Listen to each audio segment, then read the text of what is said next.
सभी को जय माता दी। कक्षा 12 नामक के मूल तत्व सब्जेक्ट में मैं गिरीश सर आप सभी स्टूडेंट्स का हार्दिक स्वागत करता हूं। आज हम चैप्टर नंबर 5 में छोटे सवालों का अध्ययन करेंगे जो इस प्रकार से है। सवाल नंबर 2, ए और बी एक पीढ़ी के में 4/5 और 2/10 के भाग में लाभ हानि बांटने वाले साझेदार हैं। कौन कौन साझेदार है? ए और बी। तो लिखा हमने साझेदार ए और बी। पूरा नाभाग क्या है? 4/5 2/10। सी को 1/4 भाग देने के शर्त पर उन्होंने सी को लाभ में 20% भाग देने की शर्त पर प्रवेश दिया। 20% भाग, तो सी का प्रवेश हो रहा है। यहाँ पे पुराना भाग हमें 4/5 और 2/10 दिए हैं, पर यहाँ सबसे पहली बात यहाँ हर समान नहीं है, तो हम पहले हर समान करेंगे। हर समान करने के लिए देखेंगे ये 4/5 ये 2/10 है। समान करने के लिए नीचे समान करने के लिए इसके आगे हो सकते हैं कि नहीं? हो सकते हैं। तो देखो ये तो हम लिखेंगे पुराना भाग के नीचे लिखने का पुराना भाग कब? हर समान करने के बाद। 4/5 तो ये ऐसा ही रहेगा। इसका 2 के आधे कितने हो गए? 1, और 10 के आधे कितने हो गए? 5। 5 हर समान हो गए। जब भी हमें पुराना अनुपात में हर समान ना दिया हो तो हम हर समान करेंगे। सी का प्रवेश हुआ 20% से, माने 20% है तो अपन में 100 आएगा। 0 0 कट गया तो 2/10, उसके आधे के 1/5। अब आप देखो हमारी पहली शर्त जो कल हमने देखी थी कि पुराना भाग दिया हो, क्या दिया हो? पुराना भाग दिया हो और नए साझेदार का भाग दिया हो। पुराना भी भाग है और नए साझेदार की भाग है। तो सबसे पहले क्या निकालेंगे? शेष लाभ का भाग। शेष लाभ का भाग का क्या सूत्र था? कुल भाग माइनस नए साझेदार का भाग। कुल भाग 1 है और नए साझेदार का भाग 1/5 है। 5 एकम 5, 5 में से गए तो 4/5। नया भाग का क्या सूत्र था? शेष लाभ का भाग गुणा पुराना भाग।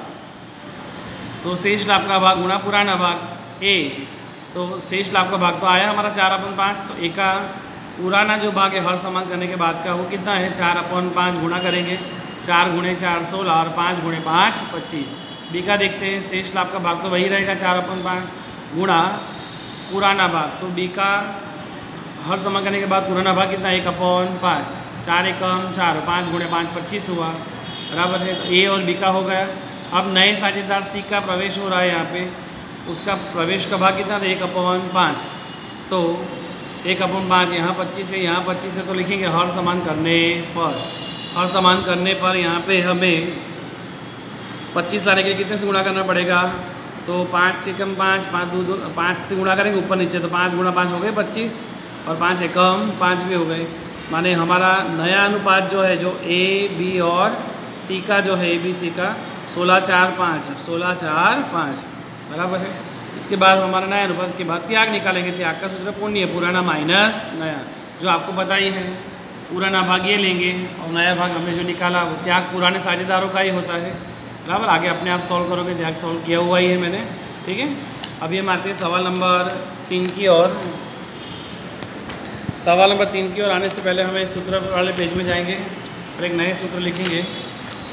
सूत्र इस प्रकार से है कि पुराना भाग भी दिया होगा, नए साझेदार का भाग भी दिया होगा। जो पहले दिया था फर्स्ट शर्त में कि पुराना भी भाग हो और नए साझेदार के भी भाग हो, वो तो है ही। यानी पुराना भी भाग है, नए साझेदार का भाग तो है ही, पर क्या होगा? पुराने साझेदार का नया प्रमाण दिया होगा। किसका नया प्रमाण? सबका नहीं होगा। नया प्रमाण सभी का दिया होगा नहीं। किसका दिया होगा? पुराने साझेदार का ही नया प्रमाण दिया हो। तो क्या निकालेंगे? शेष लाभ का भाग, जिसका सूत्र आप जानते हो। क्या सूत्र था? कुल भाग माइनस नए साझेदार का भाग, और नया भाग का सूत्र क्या होगा? शेष लाभ का भाग गुणा यहाँ पे जो पुराना भाग था उसी जगह क्या हो जाएगा? नया प्रमाण में भाग, बराबर। सूत्र ये शेष लाभ का भाग तो सेम रहेगा, पर यहाँ नया प्रमाण दिया हो तो नए प्रमाण में भाग। जैसे कि उदाहरण देखते हैं तो आपको अच्छा समझ में आए, बराबर। पहले एक बार इस सूत्र एक बार वापस देखते हैं। पुराना भाग भी दिया होगा, नए साझेदार का भी भाग दिया होगा, और पुराने साझेदार का नया प्रमाण दिया होगा। पुराने साझेदारों का ही नया प्रमाण दिया होगा। और शेष लाभ का भाग इज इक्वल टू कुल भाग माइनस नए साझेदार का भाग, जो हम आगे सीख के आए। और नया भाग में चेंज होगा कि शेष लाभ का भाग गुणा नए प्रमाण में भाग। हम देखते हैं सवाल नंबर 3 में लिखा है ए और बी एक साझेदार पेढ़ी के साझेदार है। सी को 1/6 भाग देने की शर्त पर प्रवेश भागीदारी पेढ़ी में रूप में प्रवेश दिया। ए और बी एक साझेदार है, पर यहाँ लाभ आने का अनुपात दिया ना हो, दोनों का समान मानेंगे। तो हम लिखेंगे आंसर 3, ए और बी पुराना भाग नहीं दिया है तो क्या मानेंगे, समान, 1:1। सी को प्रवेश दिया 1/6 भाग पर। सी के प्रवेश के बाद ए और बी का लाभ आने का प्रमाण मोस्ट टाइम के बाद, सी के प्रवेश के बाद जो ए और बी का जो लाभ आने का प्रमाण दिया है वो नया लाभ आने का प्रमाण होगा। तो नया लाभ आने का प्रमाण कितना दिया है, 2:3। तो हमने लिखा है यहाँ पे नया प्रमाण 2:3। तो 2 और 3 कितने हुए, 5, 2/5, 3/5। सी के प्रवेश के बाद ए और बी का नया प्रमाण दिया है, बराबर है। बस यहाँ सवाल हमारा पूरा होता है। हम आंसर में आते हैं। अब देखो क्वेश्चंस में हमें क्या लिखा है, पुराना भाग दिया है दोनों का, जो 1/2 होगा, नए साझेदार का भी भाग दिया है और नया प्रमाण दिया है। तो हमारे शर्त नंबर 2 आएगी, पुराना भाग और नए साझेदार का भाग तो है ही, पर साथ साथ में नया प्रमाण भी दिया है। तो नया प्रमाण दिया हो तो हम शर्त नंबर 2 के हिसाब से सबसे पहले क्या निकालेंगे, शेष लाभ का भाग।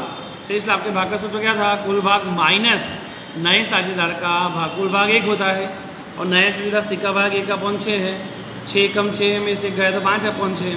अब नया भाग में क्या था, जो शेष भाग था उसका गुणा किससे करेंगे, नए प्रमाण में भाग। किसमें भाग, नए प्रमाण में भाग। ए का देखते शेष भाग कितना था हमारे 5/6। अब ए की बात करें तो नए प्रमाण में कितना भाग था, 2/5। 2/5 से गुणा करो, 5 दूनी 10 और 6 पंचा 30। बी का भी ऐसे रहेगा, 5/6 पुराना भाग तो समान था, गुणा नए प्रमाण में भाग तो 3/5। 5 दिया 15, 6 पंचा 30। अब नए साझेदार कौन था, सी। तो सी को कितना मिलता था, 1/6। इसके अपन में 30 है, इसके अपन में 30 है। तो यहाँ हर समान करेंगे, क्या समान करेंगे, हर समान करने पर। हर समान करने पर हर समान करेंगे तो क्या आएगा, अगर यहाँ 30 है यहाँ 30 है तो 6 के पहाड़े में 30 कब आएंगे, जब 5 से गुणा करेंगे तब। तो ऊपर भी 5 और नीचे भी 5 से गुणा करेंगे, 5 एकम 5 और 5 6 30। देखो सभी में हर समान आए कि नहीं। तो हमारा नया प्रमाण जो है ऊपर की संख्या लेंगे 10, 15 और 5, 10, 15 और 5। सभी को हम छोटा कर सकते हैं, तो और छोटा करेंगे, 5 से भागे तो 5 एकम 5, 5 3 15 और 5 दूनी 10, माने 2 3 1 आएगा। 2 और 3 5 और 1 कितने हुए, 6। तो 2/6, 3/6, 1/6। ये कौन सा भाग है, नया भाग। और ये कौन सा भाग है, पुराना भाग। पुराना भाग और नए भाग से आपको क्या मिल जाएगा, त्याग, जो आप अपने आप सॉल्व करोगे। त्याग का सूत्र पता है, पुण्य फॉर पुराना भाग माइनस नया भाग। परिणाम आपको आगे पता है कैसे सॉल्व करते हैं, बराबर। तो आज आप क्या करोगे, क्वेश्चन नंबर 2, क्वेश्चन नंबर 3 दोनों सवाल सॉल्व करोगे और उसके साथ साथ टेक्स्ट बुक में दिया है होमवर्क में उदाहरण 2 भी सॉल्व करोगे। ओके, सभी स्टूडेंट अच्छी तरह से तैयारी करें। ये शॉर्ट क्वेश्चन बड़े क्वेश्चंस में आते हैं, इससे इसे अच्छी तरह से प्रिपरेशन करें। जय माता दी।